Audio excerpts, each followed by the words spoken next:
bem-vindo todas e todas a mais um episódio do nosso podcast Chão da Escola, Voz Docente.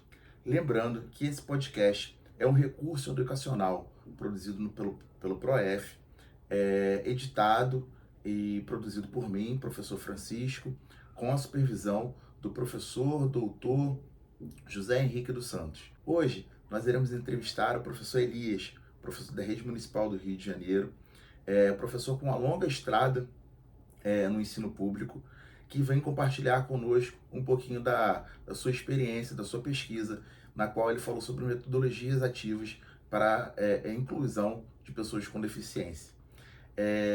Dito isso, vamos conversar com o professor Elias.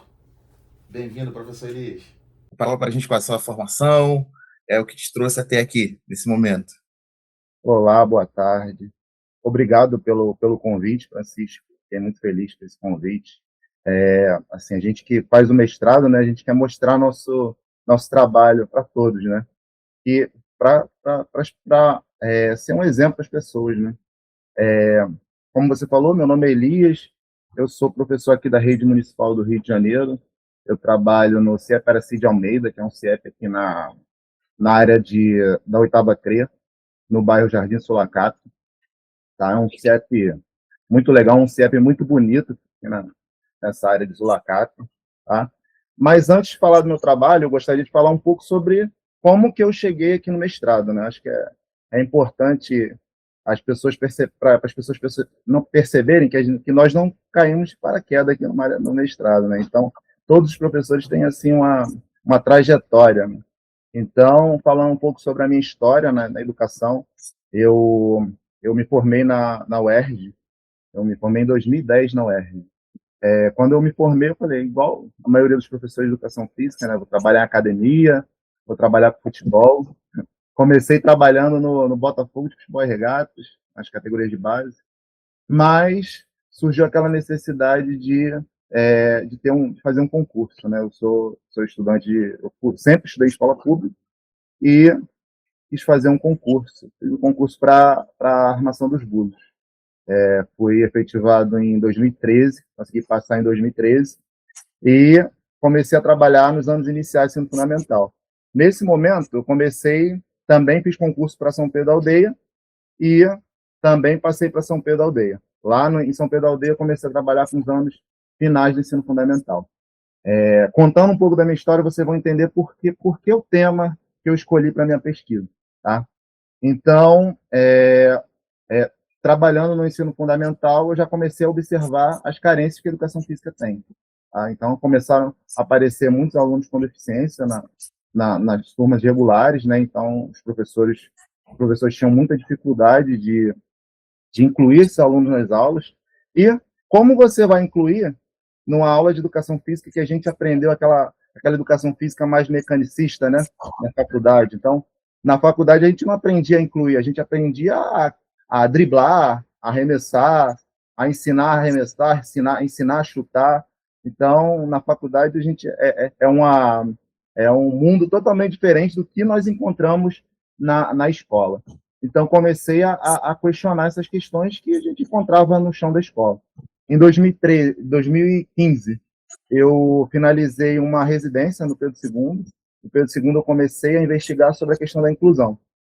O meu produto final foi sobre inclusão. A gente começou a investigar sobre um aluno que tinha hidrocefalia e a inclusão desse aluno nas aulas de educação física. Então, daí surgiu a ideia de investigar a inclusão.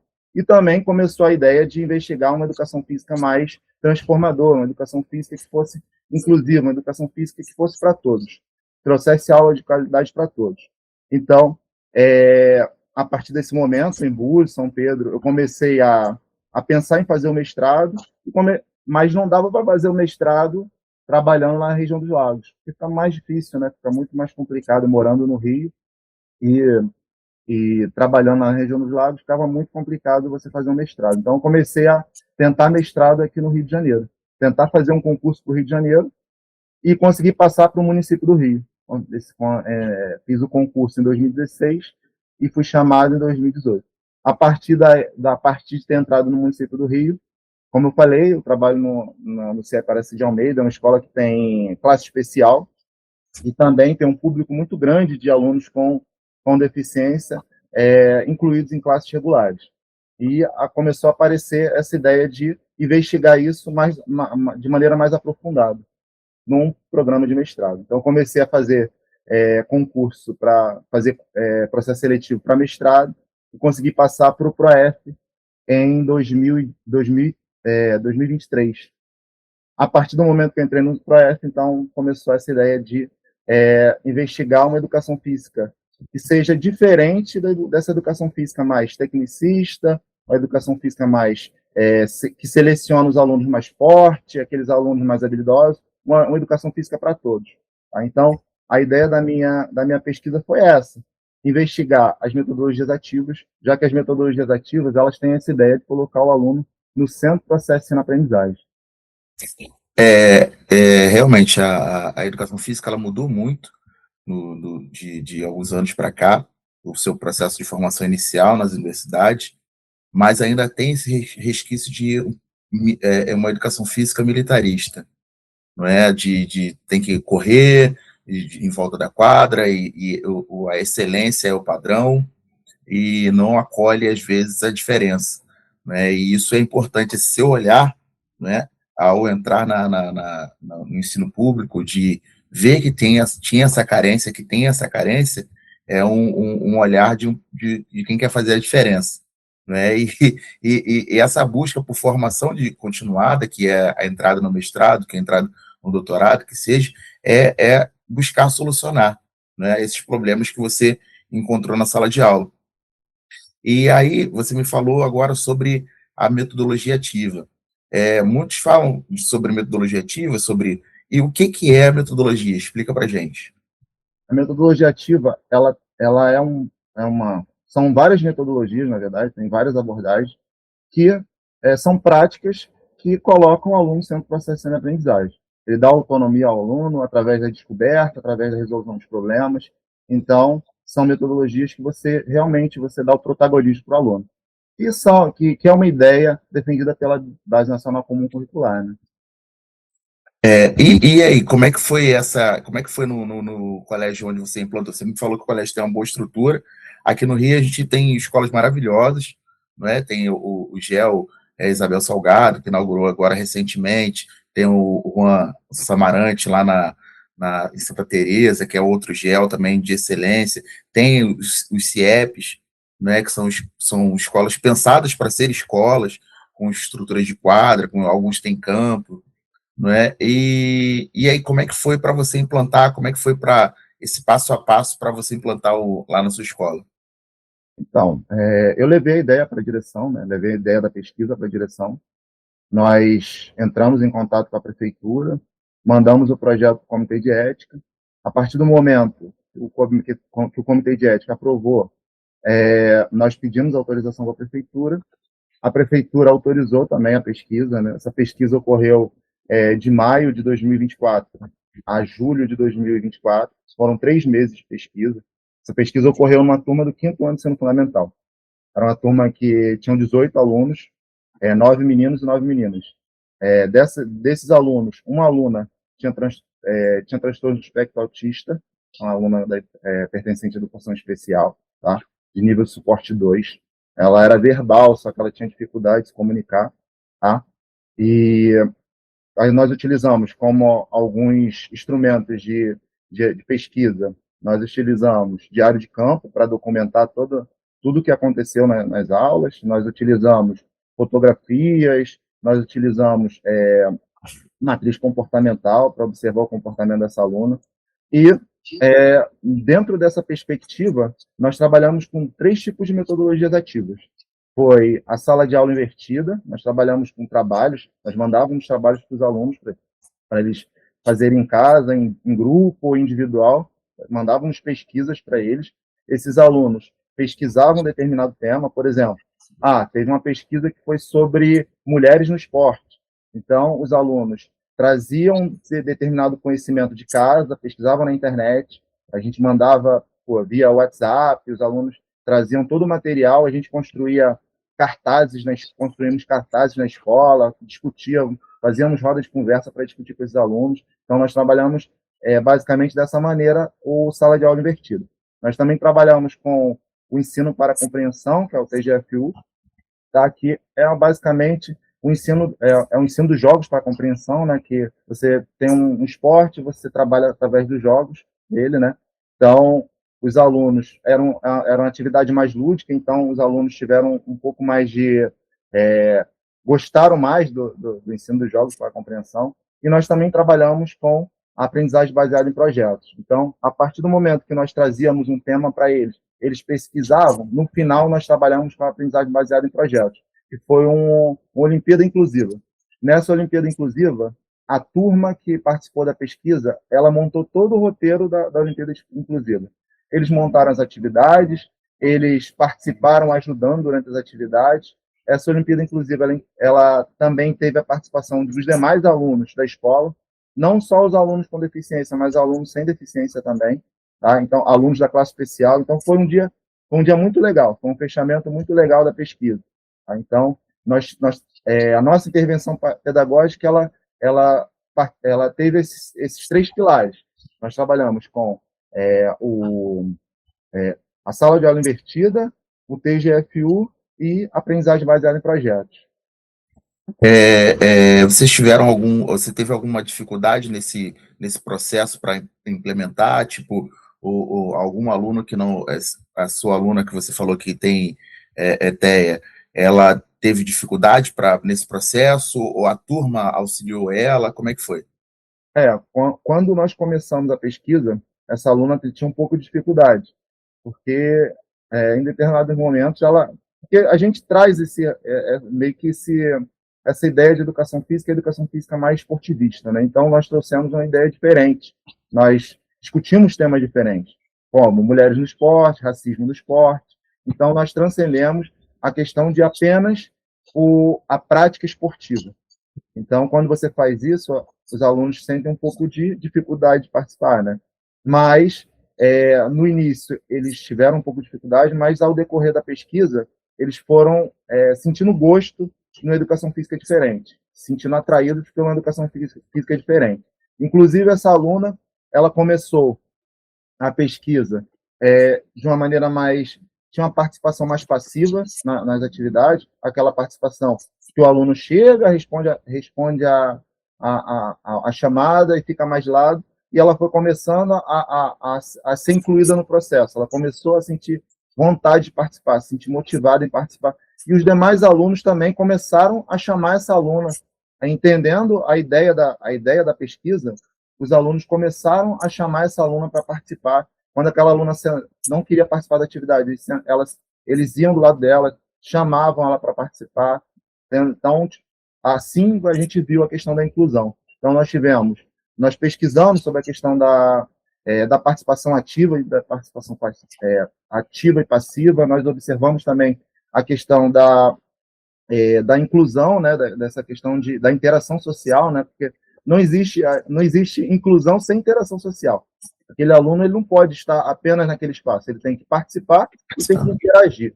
Então, assim, e nós observamos que, trabalhando nessas metodologias, nós sabemos que temos a limitação de ter feito a pesquisa apenas em uma escola, uma turma de apenas 18 alunos, mas nós observamos que, trabalhando de uma maneira mais transformadora, os alunos eles foram mais inclusivos, esses alunos sentiram mais empatia, esses alunos teve uma maior interação social, e essa aluna que tinha autismo, ela participou de maneira mais ativa das aulas.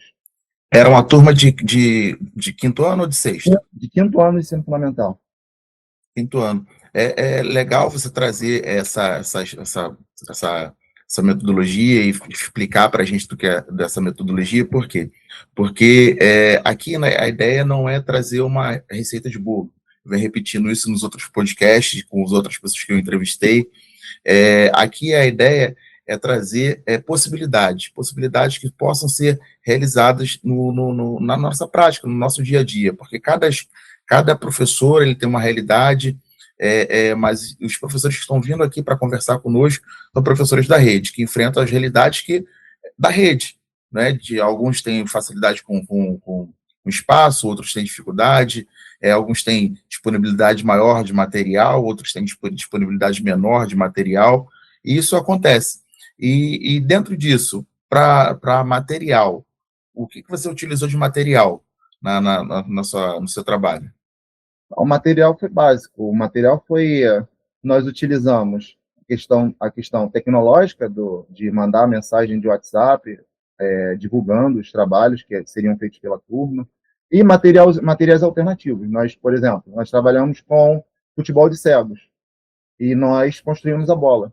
Os alunos, eu juntei com conversei com os alunos, nós trouxemos vídeos do YouTube, e nós conseguimmos construir a bola. Então, nós montamos os materiais também, entendeu? Então, sobre a questão da Olimpíada Inclusiva, a divulgação foi toda feita pelos alunos. Então, nós não utilizamos nada além do que tinha disponível na escola. Até porque, para não mascarar os resultados da pesquisa, né? Porque eu não poderia fazer uma pesquisa para tentar propor uma atividade, uma metodologia inclusiva que não tivesse de acordo com o material que eu tenho na escola, né? Então, tem algumas pessoas que criticam a utilização de materiais alternativos, né? Falam que é a pedagogia da sucata, mas eu entendo que a utilização de materiais alternativos possibilitam o aluno ele extrapolar o que ele faz na sala de aula. Porque, por exemplo, como você construiu aquela bola ali com guiso, tal, que faz um barulho para poder ter o futebol de cegos, ele provavelmente ele pode fazer isso em casa. E Sim. se a escola tivesse comprado esse material, ele talvez não tivesse a ideia de construção, do passo a passo, de como foi feito e realizado na escola, e não vai levar isso para casa. Acaba que a ideia morre na escola. E com a construção dos materiais alternativos, isso possibilita o aluno extrapolar o que acontece ali na escola, levar aquilo para casa, brincar com o primo, com o vizinho, né? E que é uma proposta bem interessante. Essa é uma das ideias da metodologia ativa, né? Você trabalhar com um problema e você resolver esse problema, né? Então, quando você constrói o material com o aluno, você, de alguma maneira, você está resolvendo aquele problema. Então, é uma maneira de você trabalhar, trabalhar de uma maneira mais crítica com os alunos, né? Fala para mim. Crítica dos alunos. Fala para a gente como é que foi essa Olimpíada, que você descreve para a gente como é que foi essa Olimpíada, como é que foi a participação dos outros alunos, e uma coisa que eu não te perguntei, eu vi que os seus alunos foram mediadores nesse processo, Sim. De certa medida, para auxiliar e trazer a aluna que tinha deficiência para o centro do processo como protagonista. Mas na sua escola, tem agente de educação especial ou não? Nós temos sim. Temos alguns, né? Nós sabemos que é uma carência da rede, né? A questão do agente de educação. Não foi em todos os momentos que nós tivemos agente de educação especial. Nós tivemos em alguns momentos um agente de educação especial que ajudou bastante durante as dinâmicas, tá? Sobre a educação, sobre a Olimpíada Inclusiva, essa Olimpíada Inclusiva ela foi dividida em 2 dias. Na verdade, ela começou antes desses 2 dias, porque foi um processo que eles montaram as atividades como um processo trabalhado durante todo um bimestre. Então, eles foram montando as atividades, nós fomos selecionando, e nós tivemos 2 dias de conclusão da Olimpíada Inclusiva. No primeiro dia, nós tivemos desfile com bandeira, com hino, tudo que uma Olimpíada tem, né? Nós tivemos apresentações de dança, que envolveram os alunos com deficiência, responsáveis dos alunos também, porque eu acho muito importante você envolver a comunidade escolar dentro desse processo, tá? E no segundo dia nós tivemos as atividades práticas, que foram esportes adaptados. Então nós fizemos futebol adaptado, handball adaptado, então tudo era adaptado àqueles alunos que estavam participando. Então nós tínhamos, dentro dessa perspectiva dessa Olimpíada Inclusiva, nós tínhamos alunos com autismo, nós tínhamos alunos com síndrome de Down, nós tínhamos alunos com deficiência física, e alunos que não tinham nenhum tipo de deficiência. Mas as atividades foram adaptadas para que todos participassem. Tá? Então, isso é muito interessante, porque às vezes a adaptação, alguns professores eles fala, não, mas eu vou adaptar, mas eu só tenho um aluno que é incluído, por que que eu vou adaptar? E acaba que não ocorre esse processo e ocorre o processo de exclusão. E aí, quando você faz a adaptação, na verdade, você inclui todo mundo, porque aquele que não tem a deficiência, ele pode participar também. Ele não vai ter limitação para participar. Você só está fazendo que abra caminhos para que novas pessoas possam participar, né, dentro desse processo e todos sejam protagonistas, haja um trabalho de equidade. É muito interessante isso, porque a chave, eu acho, para a inclusão, para que todos participem, é a equidade. A equidade passa por isso, né, para que todos possam participar de forma igual. Então, Elias, Equidade, e quando você propõe essas atividades, você trabalha a questão da empatia, né? Que é fazer o aluno se colocar no lugar do outro. Eu acho que isso é uma das chaves da questão da inclusão escolar, né? Então, se aquele aluno, se a gente trabalha isso na escola, vai ser aquele aluno que vai ver um aluno, um indivíduo com deficiência visual na rua, ele vai ajudar a atravessar a rua, sabe? Porque isso já está sendo trabalhado na escola. Então, que é fundamental, né, se extrapolar isso para a sociedade, né? tem, É, no final da pesquisa, né, nós fizemos até autoavaliação, nós trabalhávamos também com autoavaliação.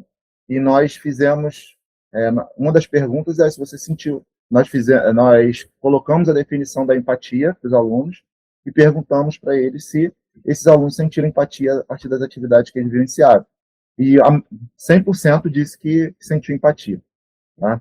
E muitos descreveram, fizeram frases dizendo que é, por que eles sentiam empatia? Porque eles estavam se colocando no lugar do outro, ele não queria ver o coleguinha sofrer. Então ele tinha vontade de ajudar. Tá? essa é a ideia de você transbordar, conforme a gente falou dos materiais alternativos, não é? Sair dos muros da escola, não é? E levar para além.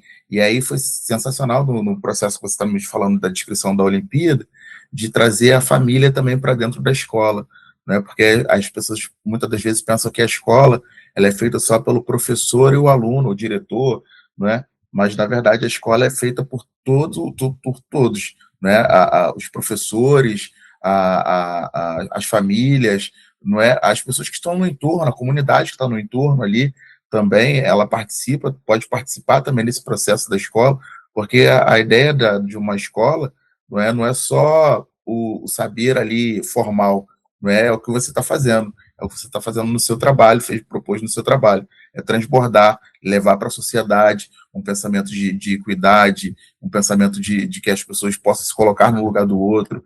Isso foi sensacional. Elias, não vou tomar mais o seu tempo. Eu sei que agora a gente está no final do ano, está na correria, você deve estar aí também muito atarefado. Vou pedir só para você deixar uma mensagem aí para os professores da rede que nos ouviram até aqui nesse momento, não é? Que estão vendo que há possibilidade para serem trabalhadas no meio de tantas dificuldades, no meio de tantas atribulações que nós temos, de tantas demandas que nós temos, mas há possibilidade de uma formação continuada que venha nos trazer possibilidade de trabalhar de forma diferente para trazer equidade para os alunos, não é? Então, queria que você deixasse aí a mensagem final para os professores da rede. A maneira de nós ressignificarmos a nossa prática é estudando, é fazendo uma formação continuada, é fazendo o mestrado, né? Procurando um novo sentido para a nossa prática. Tá? Então, vale muito a pena a gente procurar um mestrado, vale muito a pena procurar cursos. Na própria rede nós temos cursos, né, de formação. Então, é, é importante para nós darmos um sentido novo para a nossa prática, porque às vezes a gente fica desanimado, né? A gente fica no dia a dia, parece que não tem ninguém olhando para a gente, mas a partir do momento que a gente estuda mais o que está fazendo, essa nossa prática ela tem um valor maior para o aluno e para a gente mesmo. Para finalizar, eu gostaria de agradecer a participação nesse podcast, tá? Mas gostaria também de agradecer ao professor Rufone, que foi o meu orientador no mestrado, ao professor Dionísio Ramos, que me ajudaram muito a finalizar esse projeto. Tá bom? Valeu, obrigado. Eu vou te falar por mim o que aconteceu comigo. Tipo, acontece, às vezes acontece nesse ponto da nossa carreira, do nosso trabalho, a gente se sente meio que está estagnado, não é? E aí, quando você parte para essa formação continuada, parece que abre vários horizontes, várias possibilidades, você tem trocas com o ProF, ele é um curso que ele é muito rico, porque são vários professores de outras redes que trazem as suas experiências, e aí essas experiências você pode aplicar no chão da nossa escola.